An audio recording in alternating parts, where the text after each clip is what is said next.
alikuwa anaita kimudu kile kia Mungiki nigioka, anatoroka. Lakini tunakula kwa hoteli yake, tunamwachia pesa. Pesa yangu ulikuwa nakula kwa nini kama nilikuwa Mungiki? Pesa yangu alikuwa nakula. Alafu anaambia wafanyikazi, anachomoka. Pesa yangu napeleka, tulikuwa tunaingia kwa hoteli yake watu kama 50. Tunalipa bilu kama ya shilingi. Lakini kimudu kia Mungiki anatoroka. Hapa Machako hapa Bukuma tu. Nikapelekwa kwa mama anaitwa Kanini Muganga. Kimama kinonja na hivi. Nikaitishwa shilingi 100 na kuku wa white na wa black.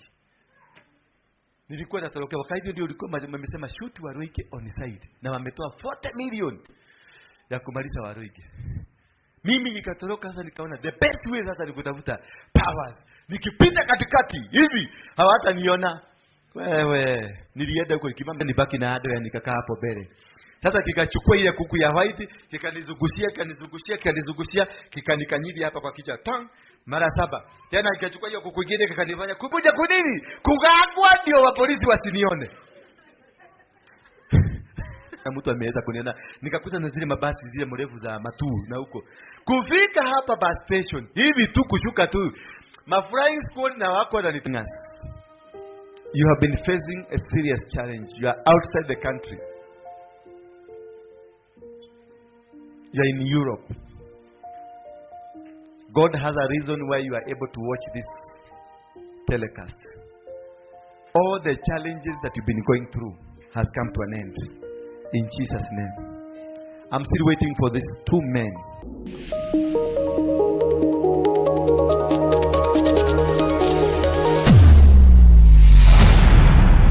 Bethel Clouds TV, empowering lives. Afflicting windows and the widower. Tusome Exodus 22 verse number 22. Tuko kwa hapo. Ile kitu, you shall not afflict any widow or a fatherless child. If you afflict them in any way and they will cry all to me, I will surely hear their cry. If these people cry, God will hear their cry. Na ni Mungu amesema, si mimi nimesema.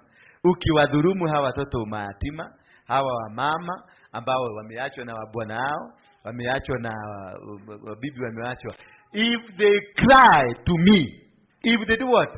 They cry to me, I will surely hear their cry. Sasa kumbuka kale kama mama ulitusi, ukikaambia nikasubua. Kale kama mzee ulitusi, ukasema nikamsubua. Kale katoto ulifukuza, kalikuwa hakakuwa na chakula, ukakaambia katoke kaende. That wakati kama kalienda kakilia, ujue there is a cry in heaven waiting for you. And this cry in heaven that is waiting for you, lazima wewe mwenyewe uende ujipeleke kwa mahakama ya mbinguni. Uende useme nilidhulumu, nilifanya, nilienda, nikaenda, nikarudi kwa mahakama ya mbinguni, si ya hapa duniani. Na si pasta wako kupeleke nilikufundisha hivyo, nimekufundisha. Uanze kufikiria, uone vile vitu ulifanya, uone zile mimba ulitoa, uone zile vitu ulifanya, ile dhuluma ulifanya, wale watu uliona, ile mipango ulifanya miovu, mtu akapata shida. Hiyo sasa unajipeleka mwenyewe kwa mahakama ya mbinguni.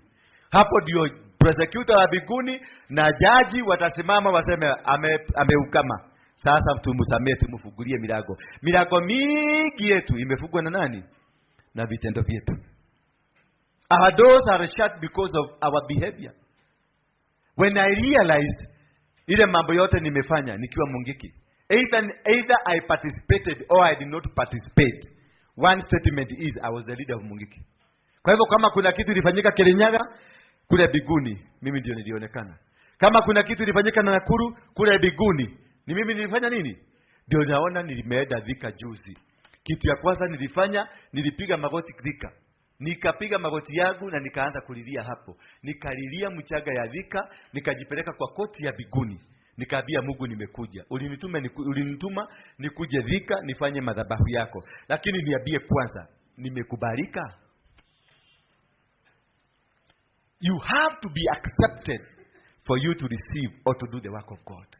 So wakati nilipiga magoti nikasikia Mungu ameniambia, nimesikia kilio chako, sasa endelea na safari. That is why I was able to pronounce the declarations. Na zimefanyika. After that Sunday, Tuesday, kuna mama anaitwa Mobigaro. Akaitwa na Ruto. Mobingaro. Akaitwa na Ruto na minister wa housing. Wakaambiwa watengeneze committee ya kuzungumzia Thika venye itakuwa city. Tulifutakasa kule kwa kiwaja. Thika itakuwa city. Mobingaro ameniandikia message hapa. Ameniambia when I wish you had called me into that meeting. Tuesday tuliitwa na Ruto.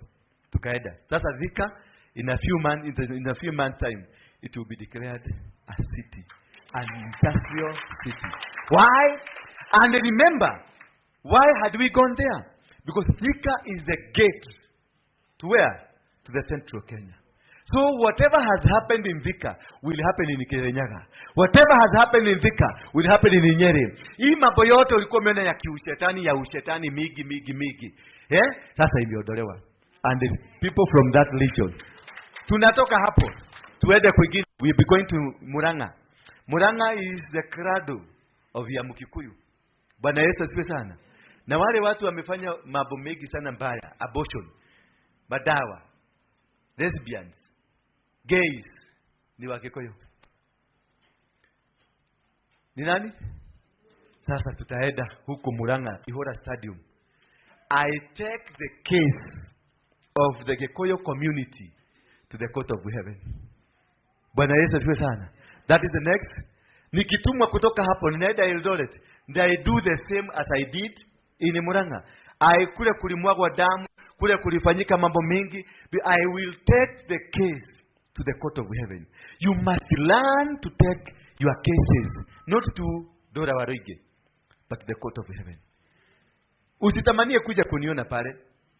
Whatever I will do, ungeifanya tu hapa. Ndio nawaambiaga mkuje tuombe, lala hapa kwa hii madhabahu, abia Mungu kesi yako.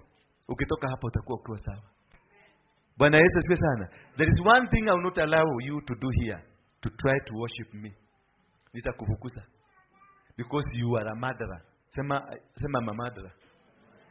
Kama umekuja hapa, lazima utukuzane hivi. Lazima tuingie kwa kaofisi kale.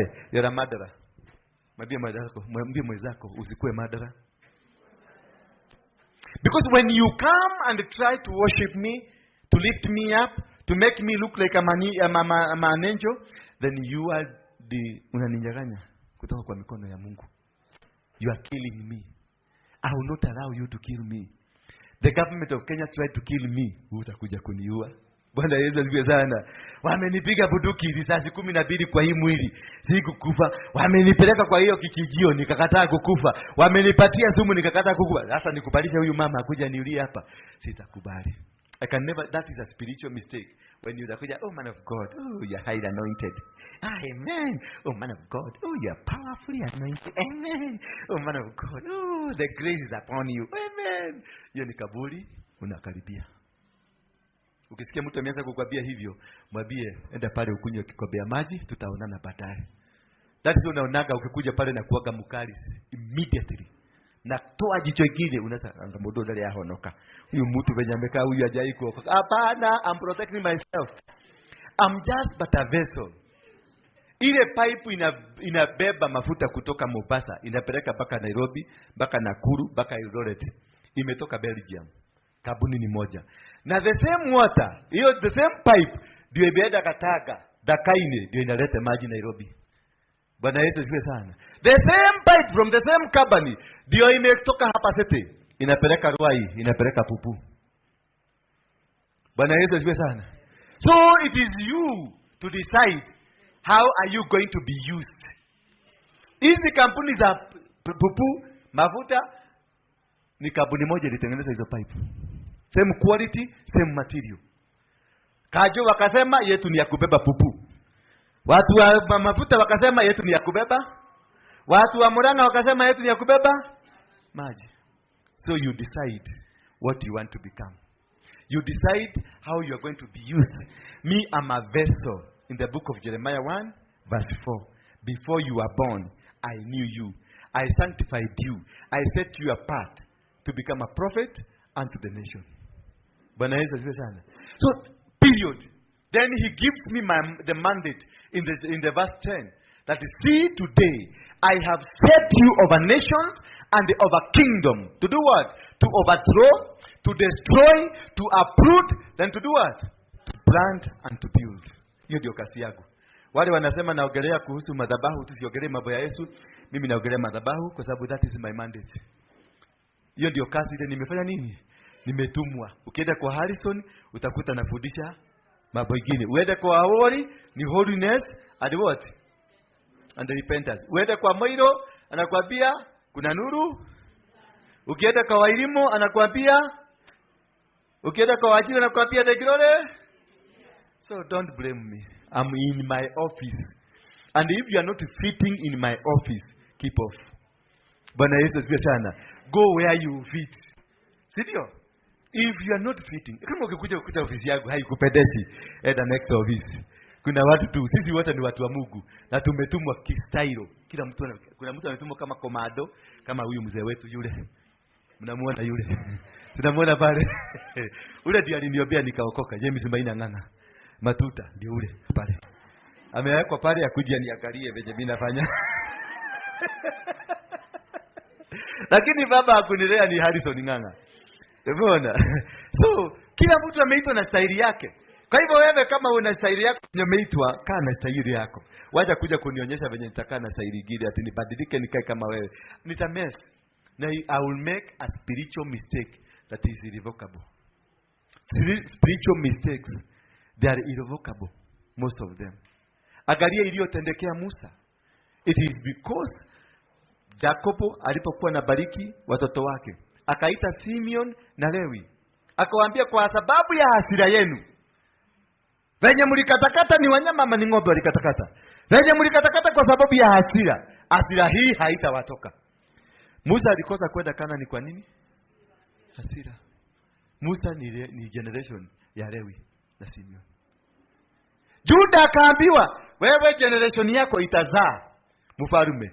Kijana akaletwa, akazaa kijana, akaletwa bibi.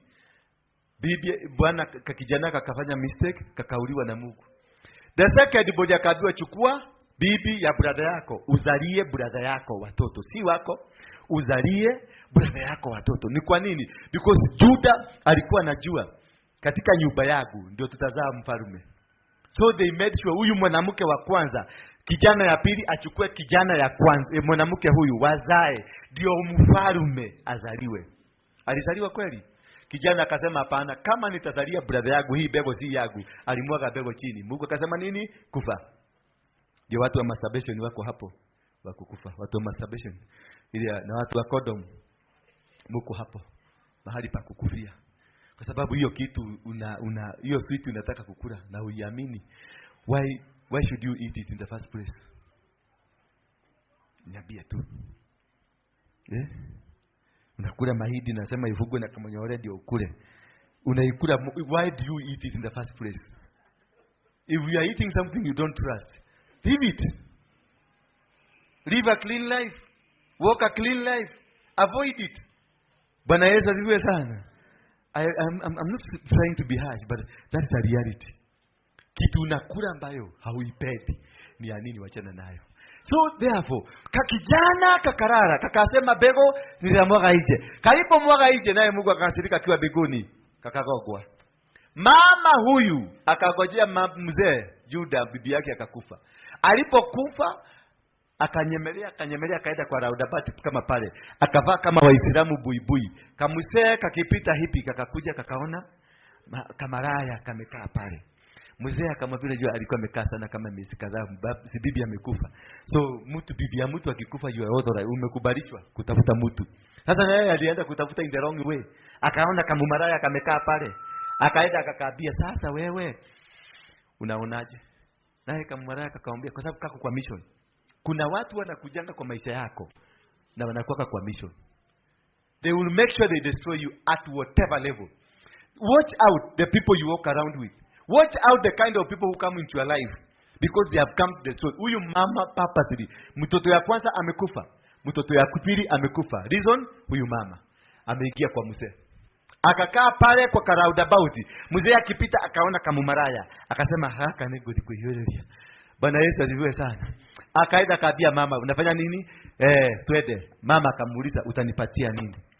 Mama mzee akamwambia, nitakupatia buzi. Akaleta. Akasema, buzi iko nyumbani. Sasa mimi nitakukubali, lakini utaniachia nini? That is how they will trick you. Utaniachia nini? Ndio uende ukalete buzi. Kwa sababu kuna vitu viwili alikuwa na target. Mzee akasema, niko na nini? Mimi sina kitu, lakini twende tu ni trust. Akamama akamwambia, leta hiyo pete yako. Akampatia. Leta hiyo mkwajo yako. Akampatia. Alipompatia mama akajua target amekamata. Pete na mkwajo. Mama wakaingia kwa mtaro hapo kado kado, wakamaliza. Na mama alikuwa anajua this is the season ya kuweka bego. Timing. Kuna watu wako kwa maisha yako saa hii, lakini wametime kukula mantoli yako. Kuna watu wako kwa maisha yako, lakini wana time tu, wanajua wakati unaenda kubarikiwa watakuwa hapo pamoja. There are spirits and people who will come to attack the mantle. When your mantle is about to start, that is when they act. But this other time, wanakuwa silent, wanakungojea tu. Na hata ukiitisha anything wanakupatia. Ukiitisha chakula wanakupatia. Ukiitisha kamsichana kazuri wanakupatia. Ukiitisha chakula mzuri wanakupatia. Lakini ongoja siku ile kazi yako itaanza hapa duniani, ile umeitiwa, siku hiyo ndio wanakuja wanakuuliza unaenda wapi? Bwana Yesu asifiwe sana. So it is very important for you to choose your friends. To choose the kind of people that have come in your life. To choose the kind of people that you are walking around with. Because so many of these people, they might have been in your life to destroy you. Anakuja tu unamuona pole pole, anakuambia bagi ni mzuri, unaanza kuvuta. Pole pole kasigara ni mzuri. Pole pole unaingia kwa chang'aa. Kwa nini? Unaenda ukiedaga. Watu wengi hapa, you have been suffering because of your friends. You are introduced slowly. And they do long term. They don't go short term. They do long term. And that's why I'm insisting that you must sit down under spiritual father. Because he is empowered to know when you are unapotea. Nikikaa na wewe nitakujua. Na nitajua sasa huyu jamaa ameanza kutoka kwa barabara. Kamuzee, kamelala na huyu mama. Na ikaigia, miba ikaigia. Alafu kamama kakapotea. Na mkwajo ya mzee na pete ya mzee kakapotea. Baka wakati tubu ilianza kukua kubwa, mzee Juda akauliza, huyu na ndio alikuwa amewekwa ndio kijana ya tatu akuja lale na yeye ndio wasai. Kwa sababu kwa kichwa ya Juda ni mudhamaki azaliwe kutoka kwa lineage hiyo. Kichwa ya Juda ina ringi tu venye mudhamaki. Kumbe yeye mwenyewe ameweka mudhamaki. Haleluya. Lakini anaongojea mudhamaki akuje. Sasa wakati huo wamekaa, mzee akauliza, na ule mama najua ni hata guo. Nimeanza kupoteza guo. Nimeanza kupoteza guo. Bwana Yesu asifiwe sana. Kumbe mama ako na mpango, alichukua pete na akachukua nini? Mokwajo. Akaenda akaficha. Nilipotupa guo, mzee akaitisha kamiti ya wazee kama hawa. Akasema yule mama, nani aliweka yeye hiyo kitu? Yule aliweka yeye hiyo kitu lazima akatwe kichwa leo. Na huyo mama lazima akatwe. Nani amesema? Ni Juda. Juda mwenyewe ndiye alisema mtu aliyeguza huyu mama akatwe kichwa. Na Juda ndiye alikuwa chairman wa kutoa amri venye huyo mama atakatwa kichwa. Alipopelekwa kwa kamati mama akaambia Juda, fanya hivi mzee. Na kuomba tu nipatie dakika 5 nikibie kwa nyumba nikuje. Akakibia mpaka kwa nyumba, akakuja na kitu kama amevuga, akavugua. Akaambia wazee, angalieni, mwenye hii mkwajo, mwenye hii pete. Juda ameisha majaisha. Juda alisema surely nimeona nimefanya vibaya na munisamee wazee. Mama aliuliwa kweli? Hakuliwa because she is on target. She is on what? On target ya kukumaliza. Kuna mabibi walikuja kwa maisha yako purposely kukumaliza. Kuna mabwana na maboyfriend walikuja maishani yako purposely kumaliza wewe. You are struggling. Hii maisha yote una struggle. Kwa sababu kimwanaume kilikuja kikakuduka tu once. Unakuwa sasa unakuwa kaput. Kuna kimama kilikuja kuisha wewe. Ukimwona unaanza kufanya magizi. Bwana Yesu, as powerful as Judah was with a prophetic word from the Father that you are going to produce a king, he did a spiritual mistake. And let me show you how this spiritual mistake costed the prophetic word of Judah. Fungua Matthew chapter number 1.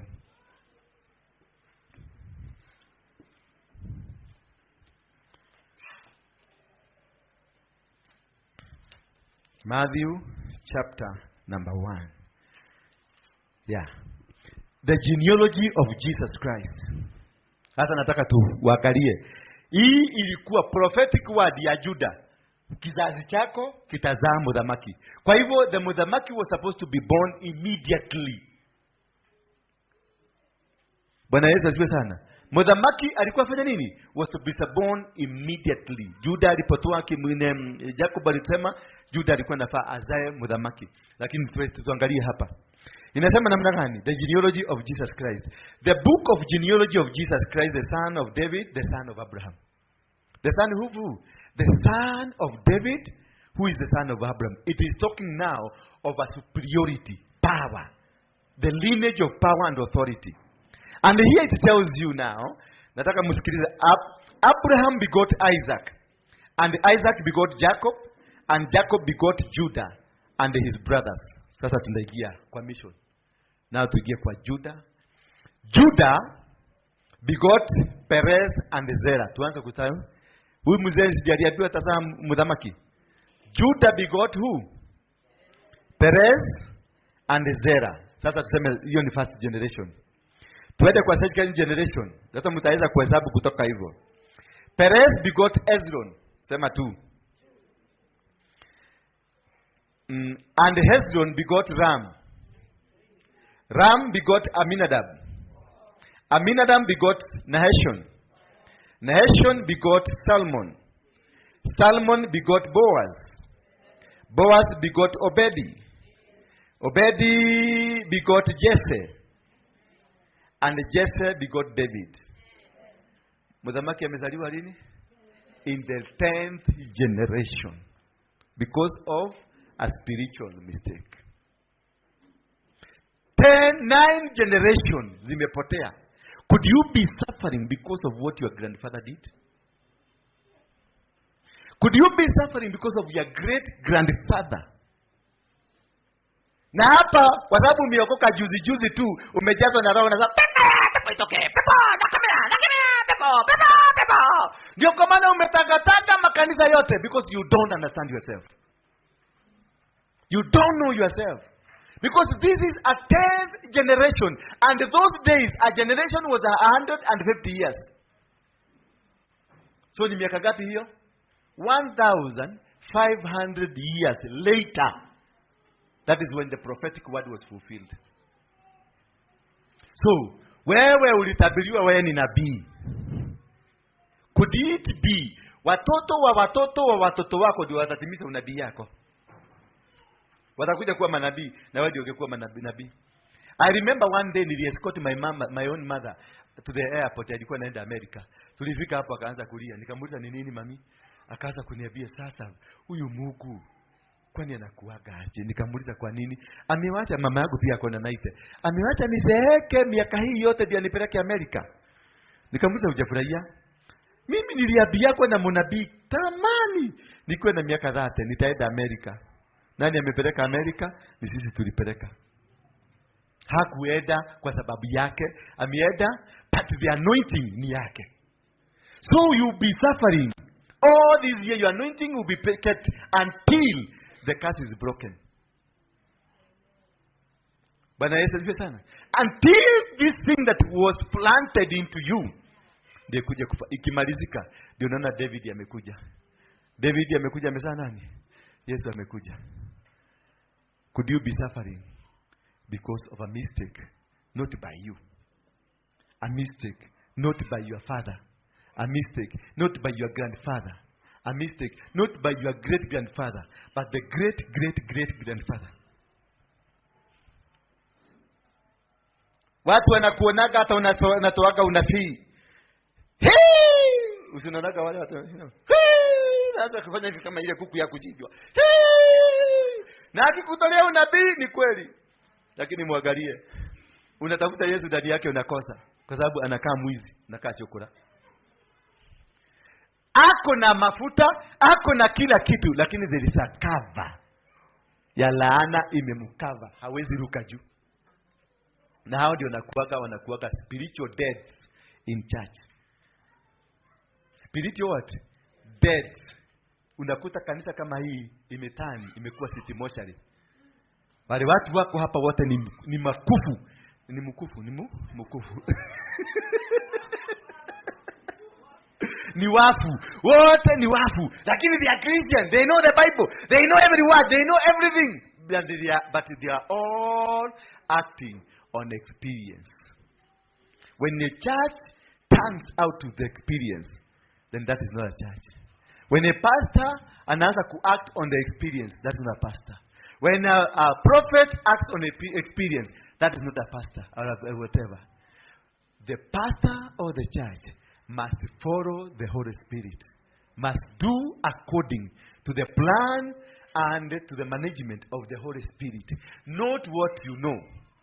Kasikia mama akisema kanisa haikuagi hivi, kanisa haipagagwi hivi, kanisa iedagi, mfukuza huyo mtu. Mfukuze haraka. In life, we are supposed to be prophetically guided, spiritually led, but not with the experience. Because your experience is not my experience. Kuna wale watu wanaibaga ile wimbo inasema siri ya machozi haya. Wewe ndio uliimba hiyo wimbo? Unawimba ya nini? Yeye alikuwa analia. Ulijua ni nini ilifanya alie? Yeye tu ndiye anajua, ndio kama siri ya Tibe, siri ya machozi haya.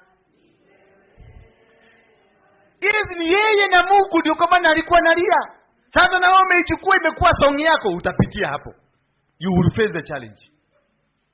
Utalia. So many of you are crying cries because of siri ya machozi haya. Sasa hiyo ni chapati. Siri ya machozi haya ni wewe. Kaka kidogo ukipita hivi. Sasa nini? Labda huyo mama alichomwa na mafuta ama ni moto. Ukipata hivi unasikia ile rogeo. Inachoma. Siri inaingia wapi? Unakuwa reality. Inakuwa reality. That is what we are facing now. Because you sang a song, you don't know the origin of the song. Why? Huyo mtu alikuwa analia nini? Unataka kuwa Mungu, unaita Mungu wa Joshua. For example, unaita Mungu wa Joshua. Have you studied kujua Mungu wa Joshua alikuwa nani? Joshua was a commander. Alichukua bunduki akapiga watu na kaua watu. So ukiita Mungu wa Joshua, ujue the battle you have invited into your life. Bwana Yesu asifiwe sana. Sio ukwe kama wale wakolina za kai wa Jacob wa Isaka na Ibrahimu, kai wa Joshua, umeleta mamiungu mitano. Kwa sababu Mungu wa Musa sio Mungu wa Joshua. Mungu wa Joshua sio Mungu wa Jacob. Mungu wa Musa alitenda miujiza. Mti uko na nini kwa mkono? Angusha. Inakuwa nyoka inakula watu. Inakula manyoka zingine. Mungu wa Joshua alikuja akamwambia the same God, akageuka akakuwa komanda. Akamwambia do not be afraid. No what? Because yani nimekupatia, I have given you Jericho. Lakini do not what? Do not be dismayed nor be afraid. Kwa hivyo kwa nini? Kuna vita. Hakumpatia miujiza. Joshua hakuwa na miujiza. Joshua alichukua bunduki akang'ang'ana na watu. But the same God ambaye alimwambia Joshua, kwa sababu ndugu yako mkubwa yako Musa amekufa, sasa chukua the mantle. Hakumwambia chukua vibo, alimwambia chukua bunduki. So when you are calling Mungu ya Joshua, ujue ni nini unajipelekea.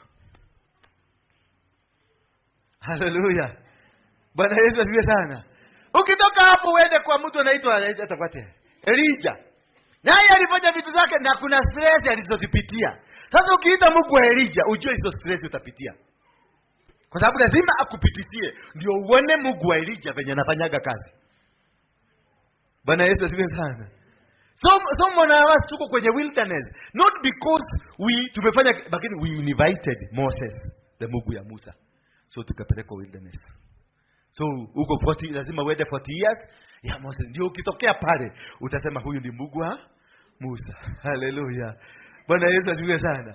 Ukiita Mungu wa mtu, ujue uite Mungu wa Paulo na Sila, lazima utaingia korokoro. Ndio you experience hiyo Mungu venye alifanya. Kwa hivyo ukikuja kuita Mungu, ujue unaita Mungu kwa nini. You must have a reason, you must have a direction, you must have a commitment of what you're doing. That will cost you. I will make you go faster or go slow. So call your God. Don't call my God. Call your God. And your God becomes big the way you want. Becomes small. Ukitaka Mungu wako akue Mungu kidogo, atakuwa kidogo. Ukitaka Mungu wako akue mkubwa, atakuwa mkubwa. Ukitaka Mungu wako aishie kwa hapa kwa Wakikuyu hapa Mount Kenya, anaishiaga hapo na anakuwa comfortable. Ukitaka Mungu wako akue Mungu mkuu, Mungu mkubwa kuliko miungu mingine yote, atakuwa hivyo.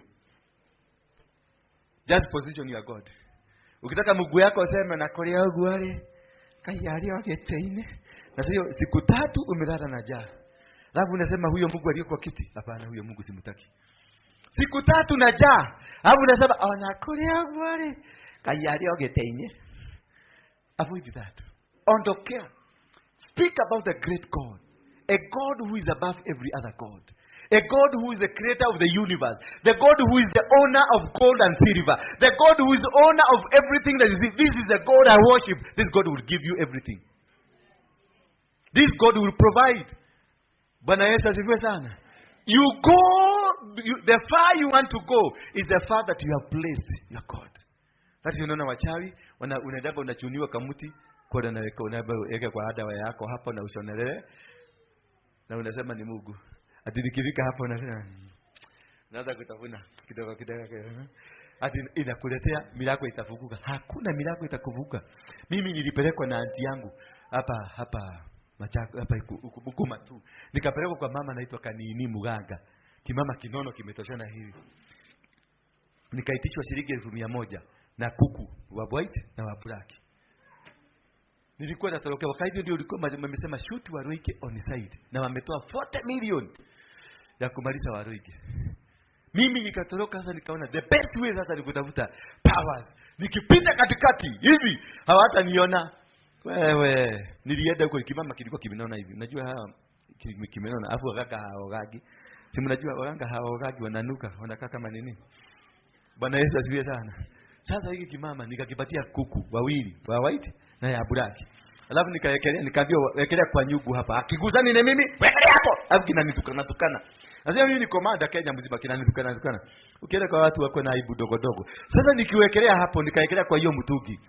Kikakuja kaniambia nitoe nguo zote nibaki na ado, ya nikakaa hapo mbele. Sasa kikachukua ile kuku ya white, kikanizungushia, kikanikanyidi hapa kwa kichwa tang mara 7. Tena kikachukua hiyo kuku nyingine kikanifanya, kumbe kilikuwa kinanivuga. Sasa nimepata mtu wa kukulaga pesa.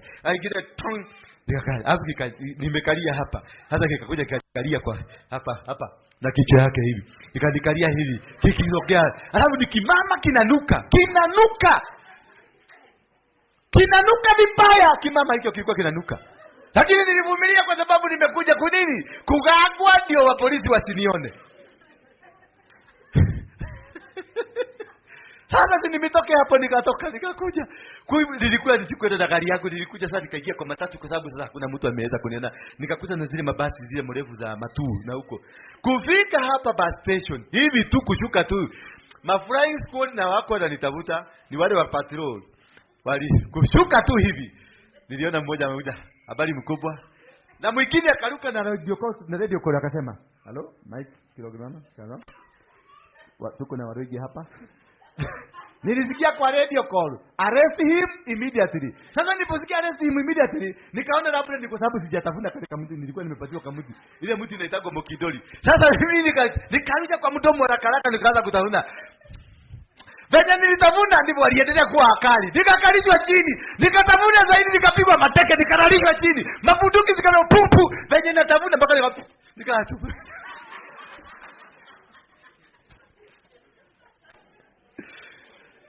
Kutoka siku hiyo nilikaa miaka ngapi ndani? 1,100. Nimekaliwa. Alafu hapa kilipaka pupu hapa. Sasa ukienda polisi ni hapa kwa jela ya polisi hakuna maji ya kuoga. Jela ya polisi hakuna maji ya kuoga. Utaenda kuogea huko Kamete. Sasa imagine nilikaa kwa sababu nilikaa siku 7. Nilikuwa nahamishwa polisi moja, napelekwa after 2 hours natolewa kwa sababu nilikuwa hardcore criminal. Natolewa Australia, napelekwa Kagirigiri, napelekwa huko Kamkuji, kila mahali. After 2 hours lazima nibadilishwe na sijaoga. Sasa una imagine venye mimi nanuka. Kama polisi wa friends kunauliza kwa nini unanuka kama nini? Kama senge. Hawajui nimepakwa kitu hapa kwa uso. Shetani yako na aibu. Shetani ni mbaya. Aibu ya shetani ni mbaya sana. Nini aipisha? Nilinuka for 9 good days. Nilienda kuogea Kamiti. Na pesa yako 100 zimeenda. Na kuku yangu ngapi? 2 zimeenda. Aibu. Na nimekulishwa kamuti ya Mokidori. Nani anajua ile mti inaitwa Mokidori? Ile kamuti ya Mokidori ndio nilinunua 200,000 na kuku 2. Na mafi kwa uso. Bana siwe sana. That is the word you must be able to understand this kind of spiritual mistakes that we make, how they are going to lead you and where they are going to take you. Some of us we are suffering not because we deserve the suffering, but we took ourselves into the suffering. Some of us are facing the challenges just because ulipatana na kisichana kikakuita be, kumbe kiito ni kibomu, ni bomu. Mikosi inaanza kukufuata. Ukifanya hii mikosi. Kuna watu kwao ni mashiraini. Bwana Yesu asifiwe sana. There are people who are shrines kwao ni shrine. Ukishikana na yeye anachukua picha yako anapeleka ndani ya shrine huko ndani. Wanakuweka huko, wanakuwa na kunyonya tu pesa yako polepole. Na hautajua, utanyonywa pesa mpaka uishe. Wakati umeisha anakudambu na huwezi kuenda, utakuwa tu bado ukimfuata. Wanasema niko ready hata kama tutakuwa watatu, niko ready. Kwa sababu umefugwa ndani ya shrine. So it is very important before you do anything, do verification. Every move that you make in life, do a genuine verification and God will save you. Bwana Yesu asifiwe sana. Because mimi nilienda nikauziwa kama Kidori. Wewe umeuziwa nini? Wewe umeuziwa wewe. Iroke. Mimi ndio kama Kidori, gilimana mere. Na aibu na kukaa miaka 6 ndani. Those are spiritual mistakes. Iliniharibia system yangu na mipako yangu yote. Until when I came back to the court of heaven, nikapiga magoti yangu, nika-prosecute case yangu to God. You must be able to know how to prosecute your case. Not coming to your pastor, not coming to your prophet. Prosecute your case. Enda kwa court of heaven kuja. Ndio unaonaka wakati wale wanajua wanakujaga hapa Wednesday na Tuesday na wabiaga wakati wa kuomba umefika. Take yourself. Na wapia mkuje murare hapa tunaoshaka huko vizuri. Rara. Talk to your God. Me, I will only come and declare a blessing. I have no power beyond that. Wewe mwenyewe ndio una uwezo wa kujifungua. By taking yourself to the court, uende ujipatiane, usarede, useme nimekuja, mimi ndio nilifanya ile maneno. Mimi ndio nilitoa mimba, niko na mimba 6 nimetoa. Mimi ndio nilifanya hii na hii, mimi ndio nilienda hapa, mimi ndio nilihewa hapa.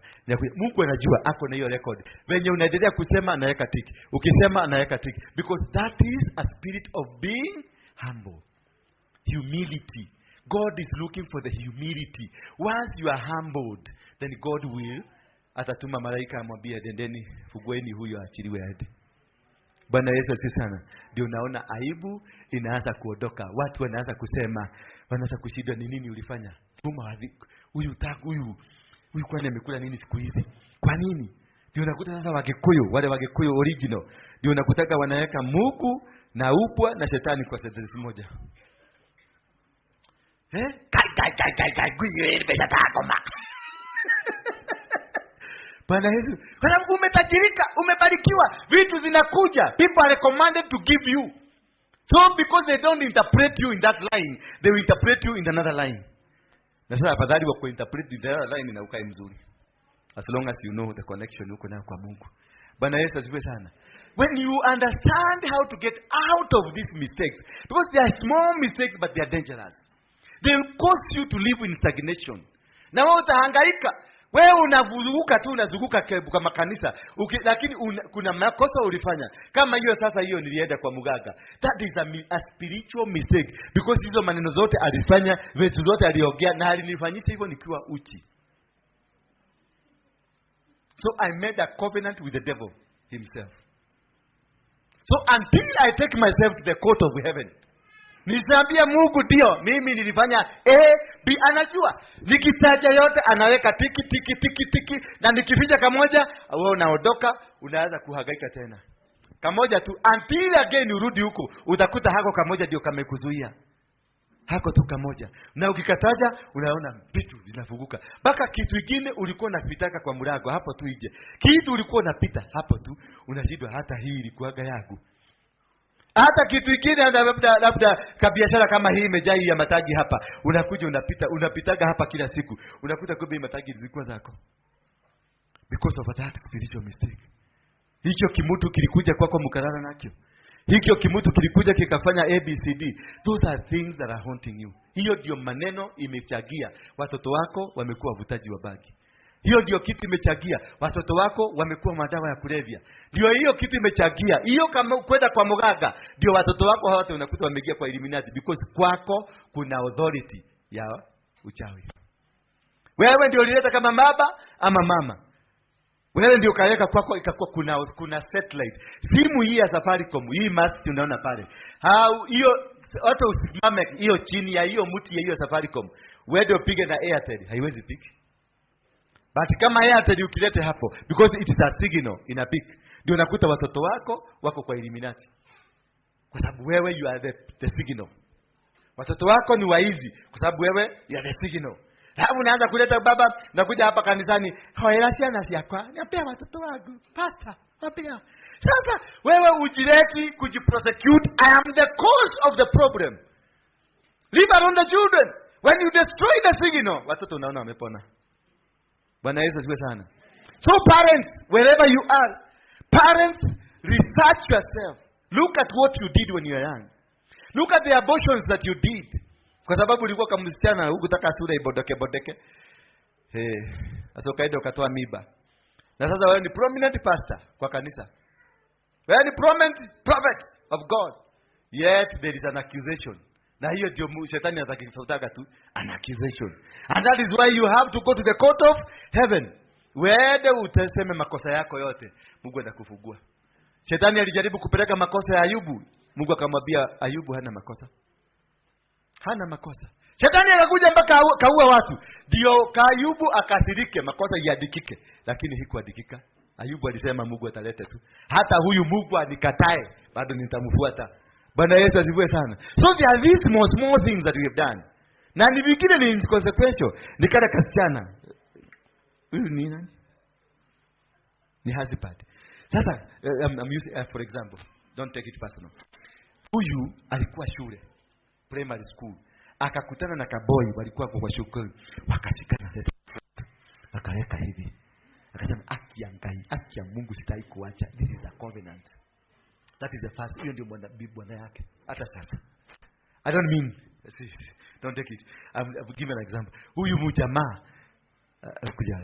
huyu tukadugana na yeye mkono hapa, nikaduga kadamu hapa, na mimi nikaduga akaraba, na mimi nikaraba. That's a blood covenant. Huyo ndio mke wangu. Hata nikipata wanawake mgani, huyu ndio bado anajulikana kule biguni, because huyo ndio tulimake covenant na yeye. Bwana Yesu asifiwe sana. Ndio tulimake nini? Na kwanza tulimake ya blood. Kwa hivyo kule biguni, ukienda kuuliza Mungu masida gani, anakuitaga unaitwa nani? Catherine. Sasa na wewe? Sasa unaenda unaombea mke wako, baba na kuomba protect, funika mke wangu na damu ya Yesu. Funika mke wangu, muombe na unamwombea kila kitu. Lakini wakiangalia kwa list, wanakuta mke wako ako kwa baa Karomaido. Sasa wanashindwa. Huyu mtu wako Karomaido anatetewa aje kwa sababu huyu haonekani. Na huyu na yeye ni yule walifanya hiyo covenant na yeye. Naye huko kumbe ni mlevi. Ataenda kwa Illuminati, anaanza kutafuta wanawake na madawa, utakuta huyu anavurutwa. Ndio ndoa inaaguka. Bwana Yesu, kwa sababu what you started with, that is what will stand. The first word zile uliongea na ziwa zingine tunaongeaga tukifanya hii maneno. Mayaga idigago tika mayaga hiyo inaadikika huko. Sasa utakuta mtu ako na mloroko ya watu 200 huko nyuma anamfuata. Wow, what? Until you take this case ya hizo vitu zote ulifanya, upeleke kwa court of heaven. prosecute your case. Then you will be relieved. Sasa hapo ndio unasema unabia Mungu, nipatie ubavu ile yangu. Kama ni bibi, nipatie nini? Ubavu. Unakuta bibi yako anakuwaka Mombasa huko Kogwera, anausaga mahidi na jogo. Na wewe unakuwa Marigiti ya Nairobi, unavutaka mkokoteni. Sasa siku Mungu atasababisha huyu wa hapa Nairobi kukufwa mtu huko Kinagofu. Kupe ni kazeni ya yule yako Mombasa. Na nyinyi hapa kuna mama anakuwaga hapa ambaye ni kazeni ya huyu amekufa. Sasa nyinyi mtengeneze ile group yenu, mnempeleke huyu mwenye amekufiwa. Na kile kia Mombasa kile kikazeni kia huyu amekufa nakio kiteremuke. Sasa kikikuja huko Kinagofu, mnakuja unaangaliana, unamwangalia anakuangalia. Unamwangalia anakuangalia. Hi. Gwanetako, nimekuwa na wapi? Na hujai muona, lakini ni mifupa yako. Mumekutana. Ni nyama za nyama zako. Zimefanya nini?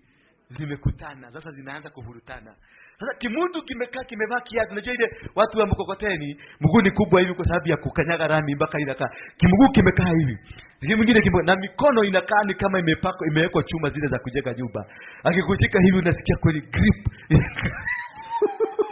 Kwa sababu ya kuvuruta mkokoteni. Na wewe unaanza kuvutiwa, wewe ni wale wamama wanausaga vizuri 20,000 kila siku inaingia, unanyoroka ukivaa wakati wa kuvaa. Unajua wale mama wa soko akitoka kwa soko avae akuvalie.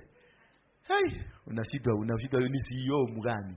Lakini akivaa magwada ile kiaproni hapa unakutaka ni kimama tu kinakaka Marigiti kinaruka hivi kinaenda huko. Lakini wakati atavaa uniform mzuri angale, unashindwa huyu ni nani. Sasa wameenda wamekutana huko kama sisi. Mama amengala mpaka madhake wengine mmoja neke na wale ile modo hiyo. Kwani namwangalia ni mududu unatadi muonete hado. Nini tamakanigo muitia namba yake. Unaenda unamuitisha napo na mwambia nipatie namba yako. Nakupigia. Kienda Mombasa kinakupigia. Nilifika ni kuzuri. Unakuaga wapi? Nakuaga Mombasa Kogwea. Hata mimi ninakuja next weekend, kuna biashara ninakuja kufanya huko. Nitakupitia nikikusalimia. Unaenda unakuta kimuzee kinakipigia simu, kinakuja, mnaenda kwa hoteli mnakula.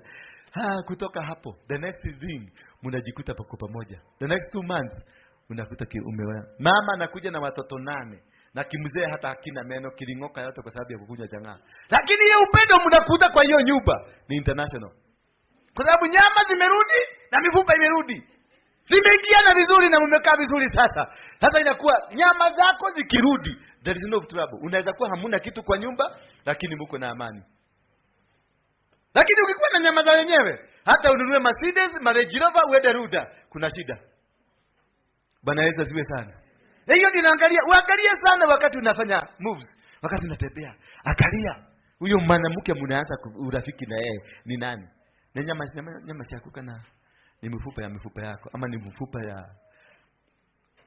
Na ukitaka kujua mfupa hii si yako, hii ni ya mtu ambaye ni mrefu na ana kifua kirefu, angalia ile vita iko kwa nyumba. Ukiona kuna vita kwa nyumba, watu wanakuarusana, ni hiyo ubavu ilikataa kutoshea. Sasa ni mrefu kuliko, sasa ndio inaduka.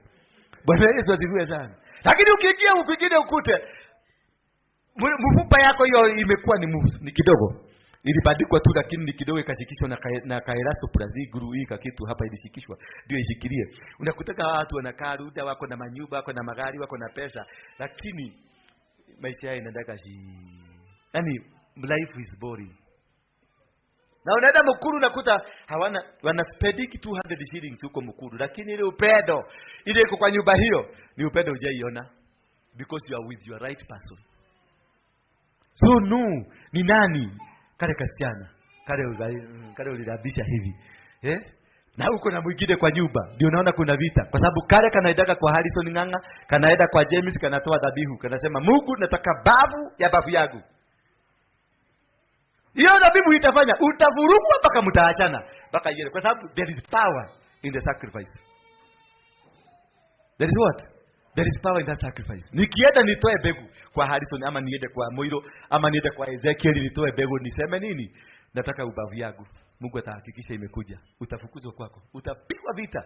Uliwakao ina malema. Utakuja kama umevunjwa. Mpaka meno umemwaka yote umewekwa ya plastic. Na kaoga hivi. Na ukikuja tu tukutane na wewe, utasikia it was a magnetic touch. Hallelujah. When I saw you, my heart wept. Yani nilikuona tu roho ikafanya nini? Ikasema ti. Bwana Yesu aliwe sana. Sasa unaanza live inaanza. Na mnapendana na mnakaa vizuri na hata hakuna na Mungu because of the imerudi kwa nyumbani, the blessings inaanza kukuja. Unakuta kimutu kilikuwa kiaiko kimarigiti, miguu ilikuwa imekaa hivi, unaona miguu imeanza kurudi vizuri kwa sababu the bones zimerudi. Nyama zimerudi. Bwana Yesu asifiwe sana. Kwa hivyo wasichana wacheni kuangalia sana the tall dark and handsome. Ama driving, ama ako na nyumba, tafuta ubavu. When you are praying for a wife, ask for the rib. Ask for the meat of your meat. Ni meat of your meat ama ni flesh of your flesh. Whatever you call it, the meat of your meat. Ukienda kule kwa bushel tunaitisha meat. Bas. Ama itisha the bones. The right bones. Wacha kungangania kimwanaume tu kwa sababu ni kistraight, kimesimama kama hiki vizuri. Hapana. Hiki kina mwenyewe na mwenyewe yako Zanzibar. Hallelujah. Bwana Yesu asifiwe sana. Wakati mwenyewe ataanza kuitisha, huyu atatoka. Ndio unakuta mtu ni pastor, ni mhubiri, lakini amechomoka, ameenda, amekuacha kwa nyumba. Unaenda kwa mabishop wale wengine, mzee ameniacha. Wanajaribu kumtafuta. Yeye komeo dikwenda komeo na ni pastor. Hiyo shetani sitaki kumuona. Hiyo ni malaya. Sasa unauliza umemkuta, umemshika. Tena sitaki kusikia kasia kama hiyo kwa sababu ameitishwa na mwenyewe. Na mwenyewe ameweza, amemlocate. Where we say locate me, locate my husband, locate my wife, locate my business, locate my church, locate, ask God to do the job for you. Then once this can only happen if you prosecuted your case. Bwana siwe sana. Wangapi wamebarikiwa? Wangapi wamesikia kuokoka kwa sababu ya hiyo? Inua mkono yako. Wale wamesikia kuokoka, inua mkono yako. Ni wengi sana. Inua mkono yako, najua. Inua mkono. Umesikia sasa hiyo maneno imenenwa na imeniguza na ninahitaji kubadilika. Inua tu mkono yako kwa sababu this word was for you today. And this is your turnaround of everything. Simama tu juu, simama tu. Simama, ni wengi, najua kuna wengi. Simama na usiogope. Wewe umekuja hapa, umekuja kwa sababu you've come to seek your God.